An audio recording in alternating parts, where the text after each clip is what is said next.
消灭福寿螺的方法找到了，从国外引进的福寿螺在我国各地安营扎寨40年，傻吃猛长，还全是负面新闻，靠着独特的生物优势，一步步成为了国人讨厌的生物。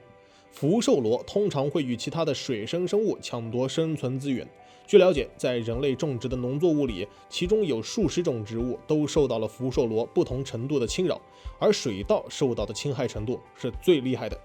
一方面，福寿螺会从水中汲取水稻需要的营养物质，另一方面还会啃食水稻的幼苗，导致其成熟后的穗儿变少，最终呢形成粮食总产量的降低。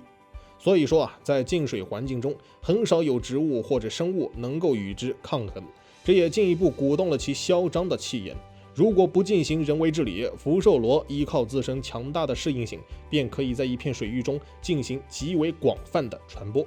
而福寿螺作为动物，其自然也会进行新陈代谢。由于福寿螺几乎没有天敌，平时摄取的食物量也很大，所以最终形成的排泄物也是很多的。这些没有任何营养的新陈代谢物就会降低水质，最终污染整片水域。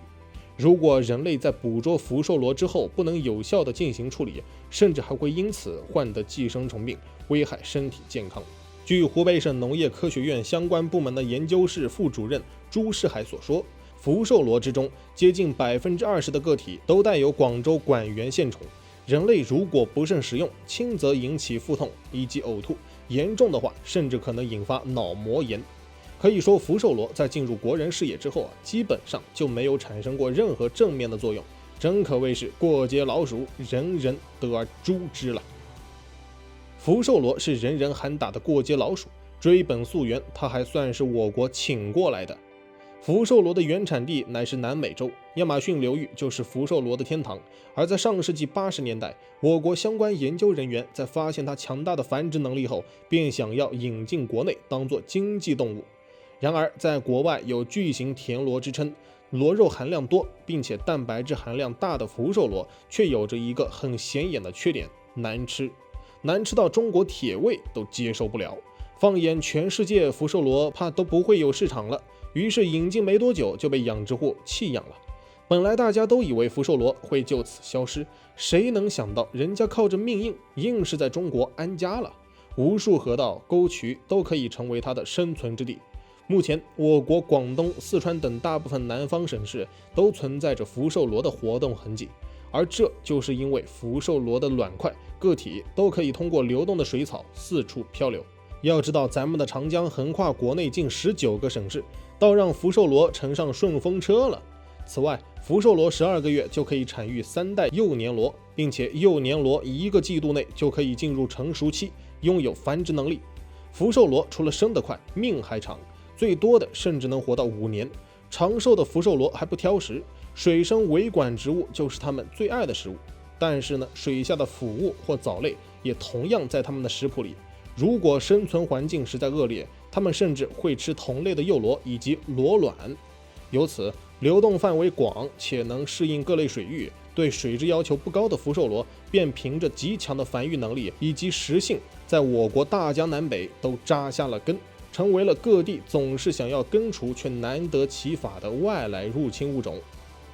我国福寿螺泛滥已经是全国都苦恼的问题了，然而在福寿螺的治理策略上，各地也只能因地制宜，难以互通有无。说起来，其实如今云南地区在治理福寿螺上就有了非常有效的措施，那就是以物治物，通过养殖各类以福寿螺为食的生物，例如蜗鸢等鸟类，来打击日益嚣张的福寿螺。然而蜗鸢却是游牧鸟类，不会长时间的生活在同一片区域，所以这种难以控制的生物习性也难以全国推广了。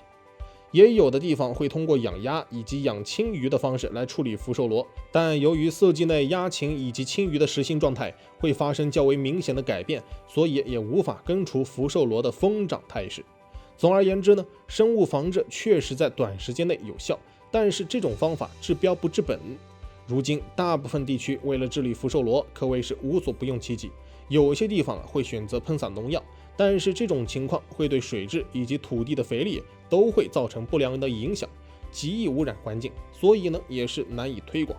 但好歹在探索治理方式过程中，我们最终还是找到了一些有效的措施。那就是从上下游3方面入手。一方面喷洒对环境无害的灭螺剂，恢复土地以及水域的生机；另一方面，对于收集的福寿螺进行集中处理，通过高温以及破碎加工，碾成鸭禽以及青鱼等鱼类的饲料。最后还要从科技入手，目前华南农业大学相关团队就研究出了提取卵磷脂的技术，也许可以从根源上直接解决福寿螺强大的繁殖能力。也许如今各地在治理福寿螺上还无法形成一种联合态势，但是呢，在科技的加持下，相信福寿螺最终还是难以与人类抗争的。最终不是福寿螺直接从我国土地以及流域中消失，就是会被改造成营养丰富、具有经济价值的生物饲料。每天嗨科普，我是闪电哥，咱们下期见。